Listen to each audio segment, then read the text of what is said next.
मित्रों नमस्कार। Mystery decoded में आपका एक बार फिर से हम स्वागत करते हैं। हाल ही में एक डिबेट हुआ था, डज गॉड एग्जिस्ट। उम्मीद है कि आप में से बहुतों ने इसे जरूर देखा होगा। यह डिबेट बहुत ही महत्वपूर्ण हो सकता था, लेकिन शुरू ही एक गलत टॉपिक से हुआ, वो भी जब दो मुसलमानों के बीच में हो रहा हो, क्योंकि इस्लाम की बुनियादी फलसफा के ही अनुसार there is no God but Allah. Debate का टॉपिक था डज गॉड एग्जिस्ट। खैर, जो डिबेट गॉड पे होना था उसका फोकल पॉइंट क्रिएटर हो गया। बड़ी ही स्मार्टली मुफ्ती साहब इसे बना दिया। अब हवा का रंग क्या होता है, यह डिबेट कुछ ऐसा ही था। जबकि मुफ्ती समाइल नदवी की पूरी कवायद सिर्फ यह मनवाने में थी कि हवा का रंग उन्हीं की अकायद माने मान्यताओं के अनुसार ही है। मित्रों, प्रायोजित या आयोजित, लेकिन जावेद अख्तर और मुफ्ती समाइल नदवी के बीच हुई इस डिबेट में मुफ्ती साहब ने जो दलीलें पेश की हैं वह तो अल कुरान के ही मेल नहीं खाती। अब क्यों और कैसे सबूतों के आधार पर हम उन्हीं मुफ्ती साहब से या इस्लाम के किसी भी स्कॉलर से समझने की यहाँ कोशिश करते हैं। बस बने रहिए। लेकिन हैरान हूँ कि जनाब जावेद अख्तर, जिन्होंने इस आसमानी किताब को जरूर पढ़ा होगा, उनसे यह चूक कैसे हो गई तथा पत्रकारिता को एक नई पहचान देने वाले, जन जन तक पहुंचाने वाले, आम भाषा में पहचान देने वाले सौरभ द्विवेदी से भी यह चूक कैसे हो गई। नहीं तो ईश्वर कौन को ठीक से समझने के लिए कई दशकों तक सभी धर्मों और सभी देशों के लोग इस डिबेट को बार बार देखते।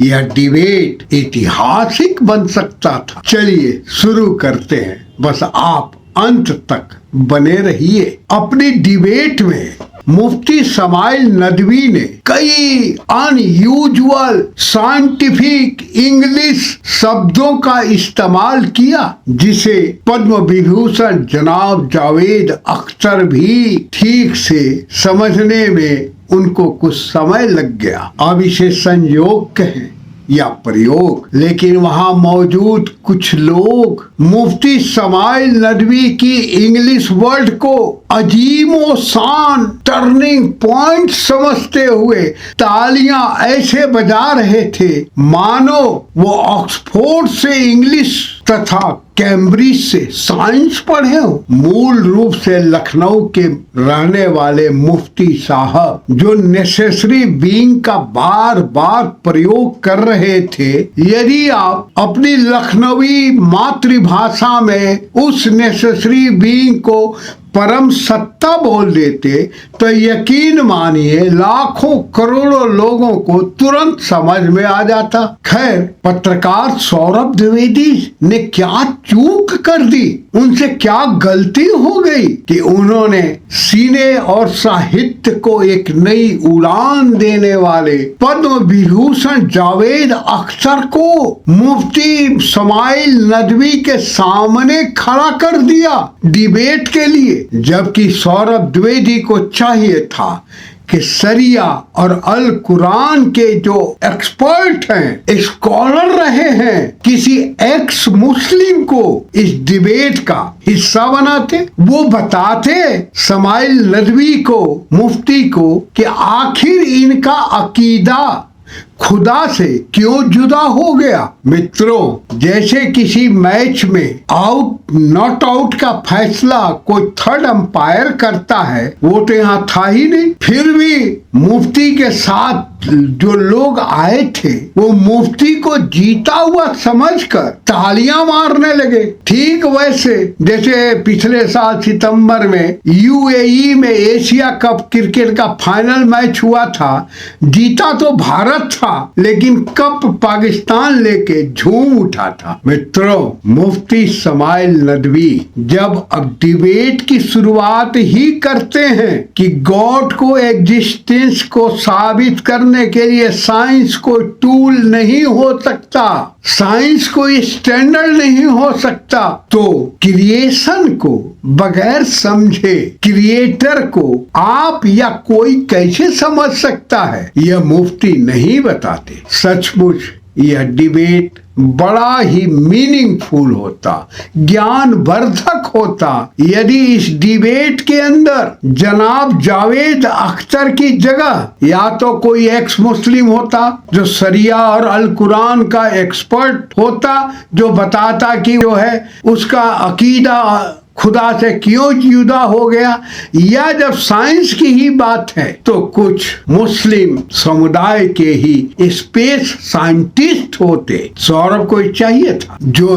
तारों और सितारों और बादलों के पार जाकर, करोड़ों मील ऊपर जाकर, अंतरिक्ष या कायनात में रहकर समझकर हकीकत क्या है का जिंदा सबूत दे रहे हैं। जैसे अंतरिक्ष यात्री ईरान की बहन अनुसेह अंसारी, सऊदी अरब की रयाना बरनावी, यूएई की नोरा अल मतरूसी, मिस्र की सारा सबरी, पाकिस्तान की नमीरा सलीम, तो सूर्य पर शोध करने वाली भारत की निगार साजी तथा चंद्रमा पर शोध करने वाली खुशबू मिर्जा, अनेक नाम है। अंधेरों और अज्ञानता की काली चादरों को दरकिनार करते हुए अपने अपने मुल्क की नाम को रोशन करने वाली शोधकर्ता इन सभी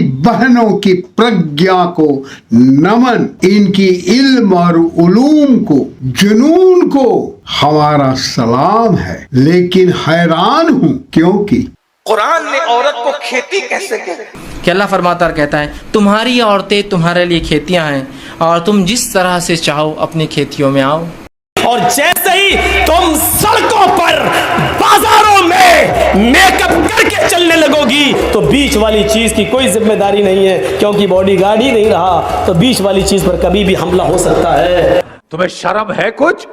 अब हम नहीं जानते ऐसा क्यों। दुनिया को एक नई राह दिखाने वाली ये बहनें अपनी पति की कई जन्मों की जीवन साथी हैं या खेती अपनी आसमानी किताबों के आधार पर, जैसा मुल्ला और मुफ्ती बताते हैं कि ये शौहर की खेती होती है। अब क्यों और कैसे, किस हाल में, यह हम नहीं जानते, यह मौलाना मुफ्ती ही बता पाएंगे। दूसरी एक बात जो मौलाना मुफ्ती ही बताते हैं, जरा सुनिए। रसूल अल्लाह ने आगे से जवाब दिया औरत के सवाल पे कि औरत की गवाही जो है वो आदी है, इससे ये साबित होता है कि उसकी अकल कम है। औरत की गवाही वैसे तो दो औरतों की गवाही मिलकर एक मर्द की गवाही के बराबर होती है, हालांकि हर एक स्थिति और परिस्थिति में नहीं, ऐसा मौलाना बताते हैं।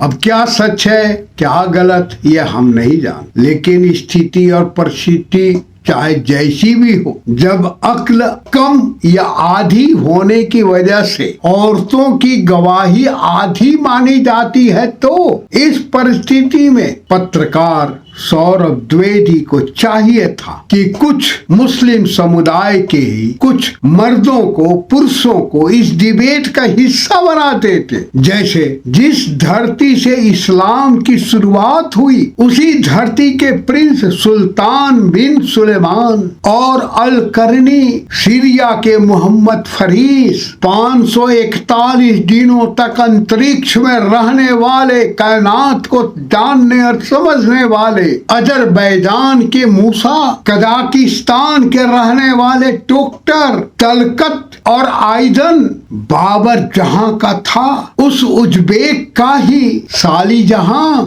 मलेशिया के शेख मुजफ्फर, तो एमिरात के हाजा अली आदि अनेक नाम हैं जिन पर हमें फक्र है तथा जिनके द्वारा अंतरिक्ष में जो देखा गया, कायनात में जो देखा गया, उसका वो जिंदा सबूत दे रहे हैं कि आखिर कायनात में क्या है, किताबों में क्या है और हकीकत में क्या है। शताब्दियों तक मनुष्य इस पर सोचने के लिए मजबूर हो जाएगा कि उसकी किताबें तो कुछ और बोल रही हैं, वैज्ञानिक सबूत कुछ और दे रहे हैं, जिंदा सबूत। सौरभ भाई से एक गलती और हो गई इस डिबेट में। ईश्वर को खोजते खोजते जो स्वयं ईश्वर की तरह पूजे जाने लगे गौतम बुद्ध तथा महावीर को भी केंद्र में रखते, क्योंकि सनातन धर्म को छोड़कर प्रायः सभी धर्मों के उदय और अस्तित्व में आने से पहले इन्होंने ही हजारों वर्ष पहले किसी भी क्रिएटर की वजूद की अस्तित्व को, होने की संभावनाओं को सबसे पहले इन्होंने ही नकारा। इस प्रकार दिव्यता को उपलब्ध गौतम बुद्ध और महावीर शायद मानव सभ्यता के इतिहास में पहले वो व्यक्ति है, महामानव है जो नास्तिक है। और ये कितने आश्चर्य की बात है कि जो लोग गॉड को, खुदा को, धर्म को मानते हैं, किसी क्रिएटर को मानते हैं,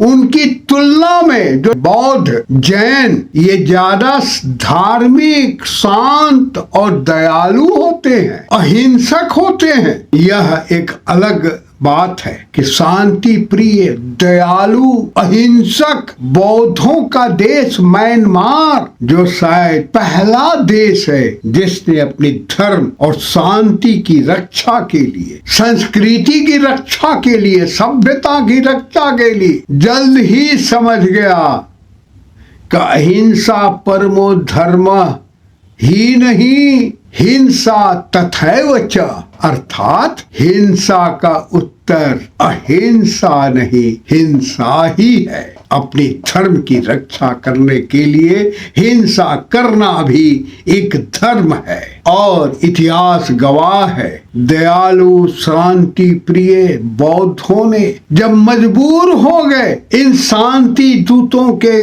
करतूतों से, तो अपने हाथों में तलवार उठाया था और खदेड़ दिया इन शांति दूतों को अपने धर्म और संस्कृति की रक्षा के लिए। इन शांति दूतों को कुछ धर्म निरपेक्ष लोग रोहिंग्या कहते हैं, बेचारे रोहिंग्या। सौरभ भाई से एक गलती और भी हो गई इस डिबेट में। अद्भुत महर्षि अष्टावक्र के अलावे बुद्धत्व को उपलब्ध अद्भुत प्रज्ञावान भगवान रजनीश ओशो के विचारों को भी केंद्र में रखते, जो बड़ा ही स्पष्ट कहते हैं कि God is not a creator, बाहर कोई ईश्वर नहीं है। साथ ही सौरभ भाई को ये चाहिए था कि 140 वर्ष पूर्व हुए जर्मनी के प्रसिद्ध philosopher Frederick Nietzsche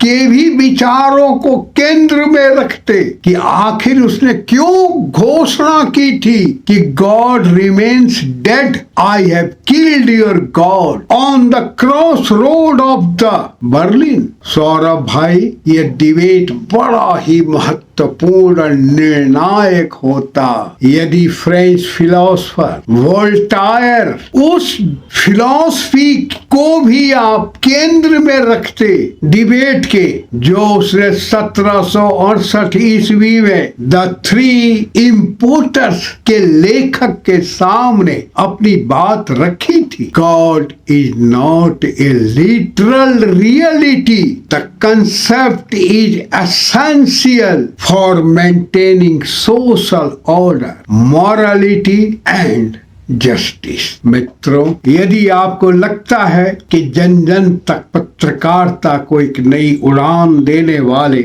Saurabh Dwivedi Lallan top के एडिटर से सचमुच कुछ चूक हुई है इस डिबेट को लेकर, मसलन की जो हमने ऊपर बताया है, तो कमेंट बॉक्स में अपनी टिप्पणी जरूर करिएगा। लेकिन मुफ्ती इस्माइल नदवी की तमाम दलीलें अल कुरान के ही खिलाफ कैसे हैं, यह जानना भी बेहद महत्वपूर्ण है। एक मुफ्ती की दलील अल कुरान के खिलाफ। लेकिन यह वीडियो लंबा ना हो, इसे हम अगली पार्ट 2 में प्रमाण के साथ आपको बताएंगे। आज बस इतना ही। यदि हमारा प्रयास अच्छा लगा हो तो लाइक, कमेंट, सब्सक्राइब करिएगा। जल्दी मिलते हैं। अपना बहुत बहुत ख्याल रखिएगा, जुड़े रहिएगा पार्ट 2 देखने के लिए। तब तक के लिए जय हिंद, जय भारत, नमस्कार।